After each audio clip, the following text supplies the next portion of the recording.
या आधुनिक जगातले औरंगजेब आहेत. ज्या पद्धतीने औरंगजेबाने आपल्या वडिलांना आणि आपल्या भावांना त्रास दिला, त्याच पद्धतीने उद्धव ठाकरे यांनी शेवटच्या दिवसात बाळासाहेबांना त्रास दिला, हे नेहमी राज ठाकरे यांनी व्यक्त केलेलं आहे. त्यांनी आपल्या वडिलांच्या विचारांची प्रॉपर्टी नाही घेतली, तर त्यांनी आपल्या सख्या भावांना प्रॉपर्टी करता त्रास दिला आणि ते वाद कोर्टापर्यंत गेले. हो, शेवटच्या दिवसांमध्ये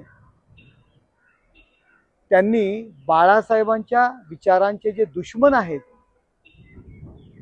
त्यांच्याशी हातमिळवणी केली. हो, बाळासाहेबांच्या दुश्मनांच्या हातमिळवणी बाळासाहेब गेल्यानंतर, म्हणजे गेल्यानंतरही त्यांनी बाळासाहेबांना यातना दिलेल्या आहेत. असे हे उद्धव ठाकरे आधुनिक जगातले औरंगजेब आहेत. हो, आपल्या भावांचा सुद्धा प्रॉपर्टी करता त्यांनी काटा काढला. जे आपल्या भावांचे नाही झाले ते जनतेचे काय होणार आहेत.